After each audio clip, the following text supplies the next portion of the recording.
A side effect of having a fully remote team, something you have to develop as a leader, is a willingness and ability to communicate proactively, early, often, not an exaggeration.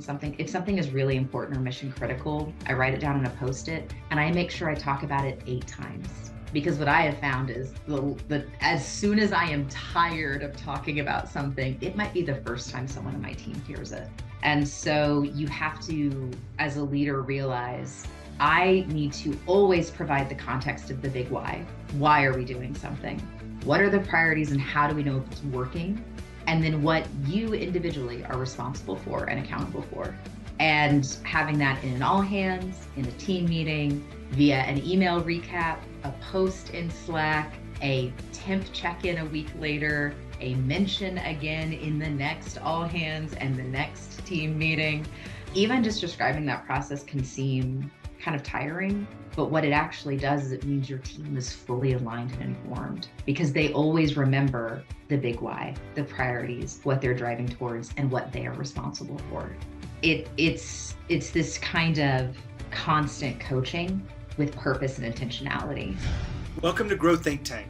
This is the one and only place where you will get insight from the founders and the CEOs of the fastest growing privately held companies. I am the host. My name is Gene Hammett. I help leaders and their teams navigate the defining moments of their growth. Are you ready to grow? Today we talk about leading a fully remote team. What does it mean to change your operation so that you had people coming in the office and dropping by your desk, or you're meeting them in the elevator, or meeting them at the water cooler or the kitchen, and moving that to a complete online experience? Well, we're going to talk about that and unpack that with Whitney Myers today. She is the CEO of Zuar. They're an analytical data software services company, and they really help you use the data that you have more efficiently and effectively. We talk about leading a fully remote team. Now, full context, they were hybrid before COVID, and then afterwards, they really just changed the way they decided to hire and really wanted to hire the best of the best and wasn't geographically limited. And we talk about communication. We talk about people taking ownership. We talk about vulnerability. We talk about a lot of key things that often get in the way of us not truly leading as powerful as we want to.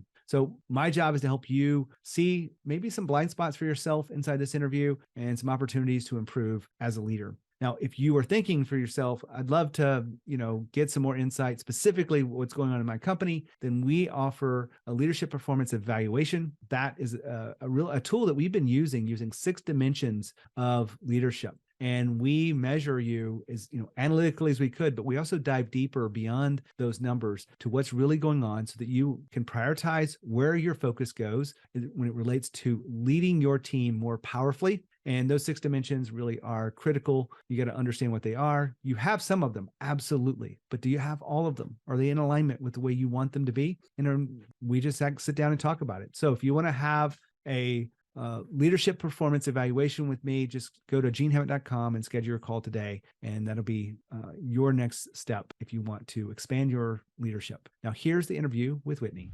Whitney, how are you? I'm very good. How are you, Gene? Great. We've been laughing before we cut the recorder on and getting to know each other a little bit because we haven't met before, but excited to have you on the podcast. Thank you for having me. I'm excited to be here. Well, let's kick this off. Your company has, really, it's been around for a while, but you guys have really executed, better lately. And we're probably going to dive into a little bit of that performance stuff, but tell us about what you're doing there at Zuar. Yeah. So Zuar. So we're on a mission to help people solve problems with data. So we're an analytics company. We're headquartered in Austin, Texas, and we have software and services that help you with any stage of working with data, from getting access to it, transforming it, automating it, storing it, analyzing it, all of that, just so you can feel really confident facing change. And I think the last few years, our software and our people and products have been needed a little bit more than ever before, because every business has gone through a lot of change this last few years. Well, we're going to talk about some of the changes you've been through, and just put in context, about 40 employees. Is that right? Yeah. And between, we have some full-time contractors and employees too, but about 40 people working at Zuar now. Well, before everything happened, pandemic, COVID, whatever Mhm. we call it these days, it seems like it's not the big deal and it's not the topic of conversation. But there's some things that have lasted beyond that, and we found a better fit for them. And your company went from like fully working in the office to fully remote. Is that Yeah, we had kind of a hybrid environment. Of course, in 2019, we were much smaller. That's whenever it was about a handful of us working out of a duplex. So very different work environment then. But we were coming into the office maybe 2, 3 days a week, and then had some work from home flexibility. 2020, we became fully remote immediately, and that of course had some challenges, but the opportunity is whenever you are no longer bound by we're recruiting people in Austin, Texas. It means you can suddenly open up the gates and pull people from all over the US. So we, even though we are still a small team, we have people in 17 states. And that means we are able to get some of the best talent possible, but we are fully remote. Let's explore that for a second, because Yeah. I think a lot of people have had that challenge. There is some pros and cons of having an Yeah. office, but the biggest, I think, pro for being able to go hybrid is you open up, you remove the geographical limitations of being 30 minutes away from the office. Yeah, yeah. I think the ability to have kind of talent anywhere is really huge. The other benefit is, since we're a software company and a startup, and so there's a lot of change, there's a lot of innovation. We try to have this kind of culture of psychological safety in which people can bring ideas, but also bring challenges and concerns. And if you are going to be building, creating, solving problems, and kind of doing a lot of very I would say very tough conversations sometimes with confidence, you have to have control over something. So I'm a big believer in have control over your work environment. And the half hour you were commuting, now have breakfast with your family. I start my day every day with family coffee time. It's my husband and my dog. Dog doesn't get coffee. But I would prefer that every single day over I get in the car and I listen to whatever podcast I say this No knowing we're offense. recording a podcast, but over the 30-minute commute to the office. The downside is you no longer have casual interactions. Every time you talk to somebody, it's intentional. I've Slacked them, I've texted, I've called, we have a scheduled meeting. And so that's a challenge because it means there's no more, I can just tell by someone's body language or feel the temperature on the sales floor, in the meeting room, that something's off. You have to find ways to really intentionally reach out to your team and stay aligned in order to kind of do those pulse checks to see what's going on. But in exchange, you get people that are able to be fully bought in to the company and the mission because they also know that there is this work-life balance of if they need to step away for 10 minutes to take care of something and then refocus, they can, versus taking an afternoon off to handle the same thing. Whitney just mentioned psychological safety. A lot of people don't understand the context of it and where it came from inside of our world. Maybe you're starting to hear it, but psychological safety in a sentence is people don't feel judged to share ideas. And where it came from is a deep study with Google, 2 or 3 years to unlock what high performance teams had in common. And what they thought it was talented people, give them the space and they would be the high performing teams. Well, that wasn't the key. What actually was psychological safety, got a little tongue tied, is it really, that was the key, is to have that sense. And that where I wanted to bring it up for you today, because you want to make sure you dive a little bit deeper into that. You can Google it. There's been some podcasts that I've done around this. I'd love for you to make sure you understand what that means across our teams. Now back to Whitney. I want to go into these, how you're getting around the no casual interactions, because I think we all get it. I have a remote team. We're fully remote here. Other than my wife is in the house with me. That's a challenge in itself. But I will say, this is about leading a fully remote team and what you've learned over the last few years. So where do you want to start? Do you want to start with these interactions, or is there another better place? No. We can definitely start with that. I think, and it's part of why I think even whenever you and I talked, I said it might be a challenge for us to keep on time. You're going to have to do some editing on the episode, is because a side effect of having a fully remote team, something you have to develop as a leader, is a willingness and ability to communicate proactively, early, often, Not an exaggeration. If something is really important or mission critical, I write it down on a post-it and I make sure I talk about it 8 times. Because what I have found is as soon as I am tired of talking about something, it might be the first time someone on my team hears it. And so you have to, as a leader, realize I need to always provide the context of the big why. Why are we doing something? What are the priorities and how do we know if it's working? And then what you individually are responsible for and accountable for. And having that in an all hands, in a team meeting, via an email recap, a post in Slack, a temp check-in a week later, a mention again in the next all hands and the next team meeting. Even just describing that process can seem kind of tiring, but what it actually does is it means your team is fully aligned and informed because they always remember the big why, the priorities, what they're driving towards, and what they are responsible for. It's this kind of constant coaching with purpose and intentionality. And then within that, you also have to make sure when you do get together, you don't jump right into business. You have to give kind of like what you did, Jean, even setting this up. Before we hit record, we had a lovely chat beforehand. You demonstrated in real life the things that me and my other leaders, also fellow employees of the company, we have to do every day, which is intentionally say, if we grabbed 40 minutes on the calendar, the first 10, we're going to be showing pictures of Ren Fair, pictures of the dog, asking how the kids are doing, and then a very tight focus meeting on what we're here to do. Because otherwise you're going to miss that chance to actually know who you work with. And that's a real bummer. I think a lot of leaders have a blind spot there because Yeah. they're so focused on, we got to get the work done. We got to make sure we have an agenda, and that, a lot of that time is not put on the agenda. I will tell you, I have embraced this inside my own team. I will take, if it's an hour meeting, 5 or 10 minutes to just talk personally about travel, family, and laugh a little bit if I can. Not that I'm trying to be a jokester, but I feel like it's a good way to start the meeting. Where did you learn that? Is there a place where you picked that up in your career, or just something that developed? Yeah, it actually came from some pretty harsh feedback I received early in my career because a lot of people don't believe this. I'm an introvert. I'm just a very social an amicable introvert, but I recharge in small groups and with small people. So early in my career, whenever I would go to a meeting, I would show up and be frustrated if we didn't get right down to business. I was very efficient and I took pride in my efficiency. And early on, one of my first mentors said, you probably got a lot of feedback about being vulnerable. She's like, has anyone ever talked to you about just being social? And it was like, no, because I liked people, we were friends, but I thought, let's go hang out at 5, So I was probably one of the ideal millennial employees in my youth, like the one that that helped save our generation's reputation by probably working with not enough time for people. And it took that kind of hard conversation for me to go, oh yeah, well, people are emotional creatures.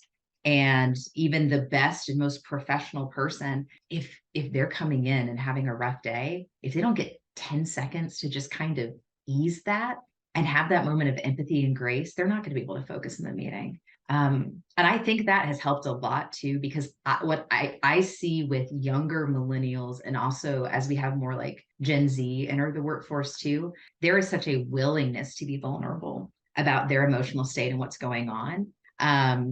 That if you don't create space for that, you're actually missing your employees. The big thing is though, you can't fake it.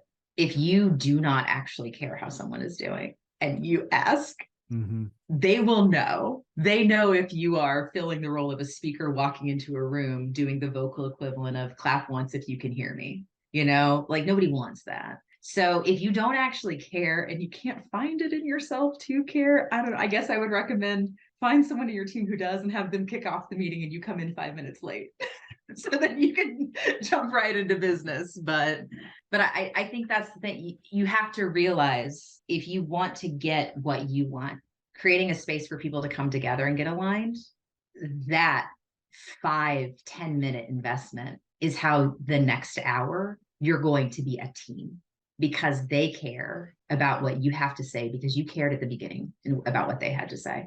And the reminder that we are all humans before we talk about business is also how you get that kind of buy-in in that relationship and trust, because you're leading with empathy. Now, I want to highlight something. Whitney's been talking about personal time at the beginning of a meeting. And I do see this as a ritual. But one example that you may not be aware of is in Silicon Valley, there's a famous coach named Bill Campbell. They wrote a book about it called The $1 Trillion Coach because he's coached many companies that are worth $1 trillion, the leaders of those companies, if you will. Two examples of that are Steve Jobs and Eric Schmidt. Eric Schmidt was the CEO of Google at the time, and he coached these high-level executives, and he brought that same element to their conversations and to their meetings, this personal time. So they do it individually, but he also does it in the beginning of meetings. And I wanted to make sure you understood where it was coming from outside of just mine and Whitney's, suggestion here is actually high-level leaders and really, fast-paced companies are doing this personal time ritual in the beginning of meetings. And I wanted to make sure you were aware of it. So all that being said, make sure you keep tuning in here to Whitney, and I'll see you soon. I love this, and I call this a ritual, right? It's something that we're Yes. doing over and over and Yes. over. It's not something that we have to, belabor. It actually is one of the most enjoyable elements of Yeah. us gathering for a meeting. And if it was taken out, I think people would miss it. You probably agree with that. Mhm. Yeah. I want to, even go a little bit deeper into this. If we're talking about leading fully remote teams, and you talked about Mhm. communication, and we could stay the entire time on the communication of remote teams. What other elements do you feel like keeps you guys aligned and informed the way you've described? Yeah. I think you and I actually had a brief kind of conversation about vulnerability. I think you have to have that and also some radical transparency. If you're going to ask people to be fully bought in with a mission and a vision and a direction, not only do they need to know it, they also need to know what part of it they own and actually own.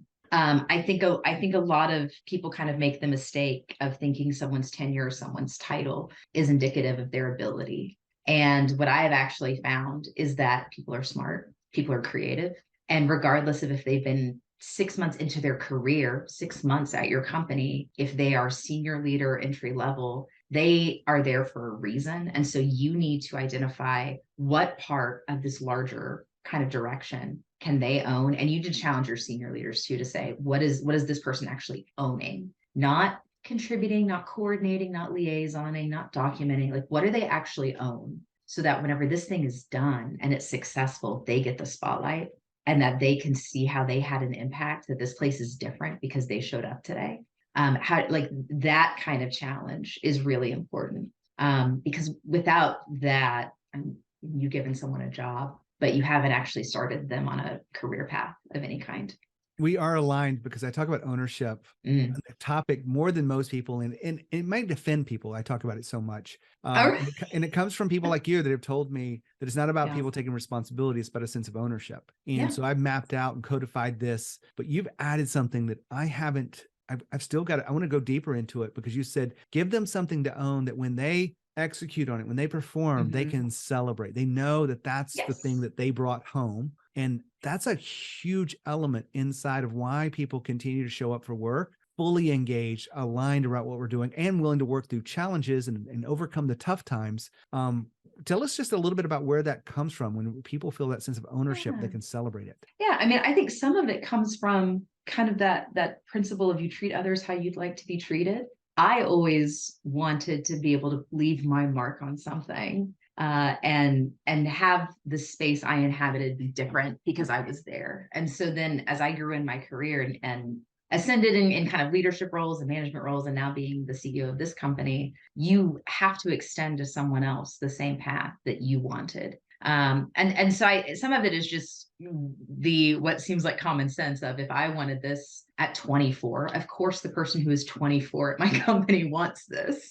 Mhm. So why wouldn't I give them the opportunity? And it's really exciting. We literally just had a trade show in March. We went to the Game Developers Conference, and it was our first physical booth and like physical exhibition since the pandemic. We had done a trade show at the end of 2019, and even though we'd sponsored virtually, we'd not done in person. Big task, small marketing team, and we have two marketing coordinators, and they literally split the task. One created the entire booth design, the visuals, the graphics, what would be on the television. The other did all of the collateral, the stories. And because it was gaming, we wanted to have a solutions page. That same team one of our coordinators, he authored our very first ebook, an 18-page ebook that he drafted based on interviews with customers, with consultants, with leaders, his own market research, with executive interviews at our company, to be able to put that all together and author it. And then he didn't put his name on it.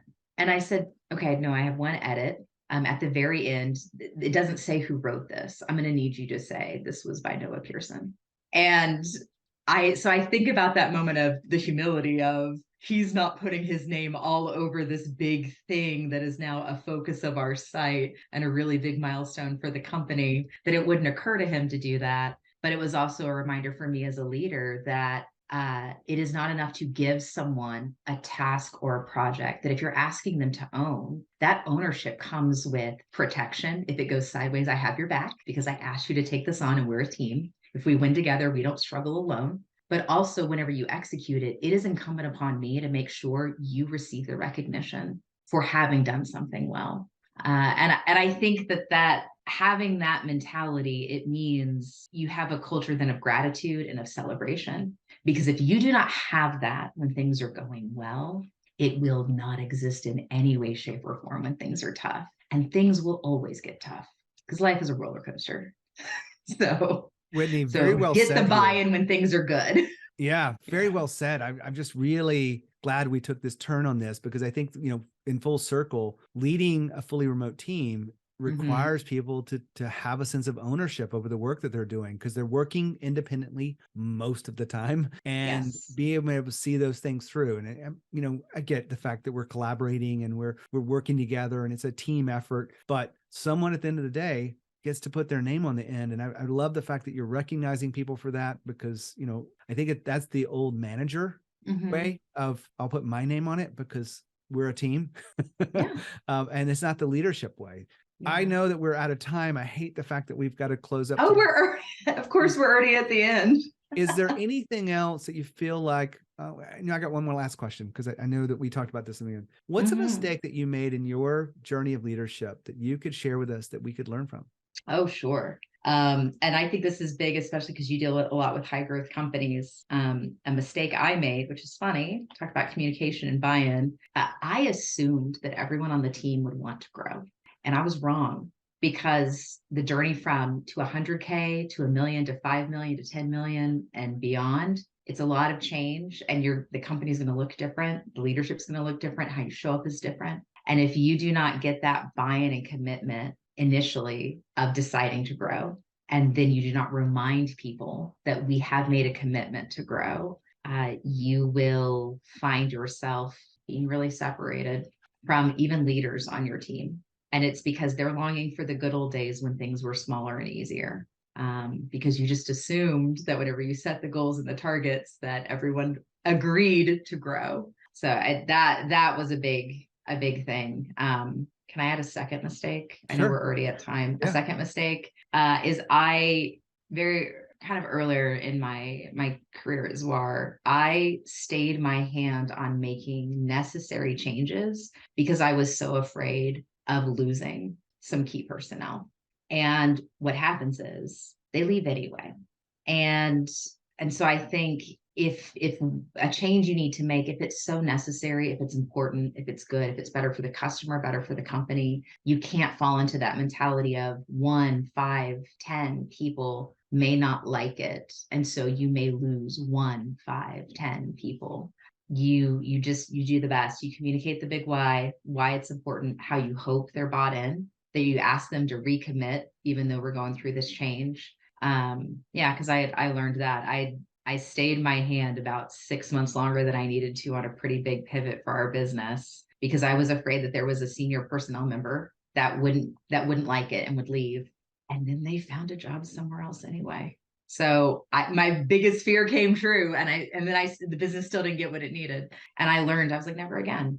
If it's the right thing to do, do it, because it is a fallacy to think that one person or a small group of people, one, that they would leave, but that even if they do, you can come back from that. And I think a lot of leaders are very nervous. This shows up quite a bit in my coaching. I won't lie, because there'll be a lot of uncomfortable moments where someone's choosing the one or the few over the many. And Yes. it happened twice this week, distinctly. And it's such a powerful reminder. So Whitney, thank you for being here. Thanks for showing us what vulnerability looks like and what it means to lead a fully remote team. Yeah. Thank you so much for having me, Gene. Have a great day. Wow, what a great interview. Love her energy, love her sharing of why we communicate, why we over communicate, why we repeat ourselves, why we truly push things to the next level. And it's great to be able to share these stories with you. If there's anything me or my team can do for you from an executive leadership or leadership development, turning your managers into leaders, just let me know, and we'd love to support you. And as always, when you think of growth and you think of leadership, think of Grow Think Tank. Lead with courage.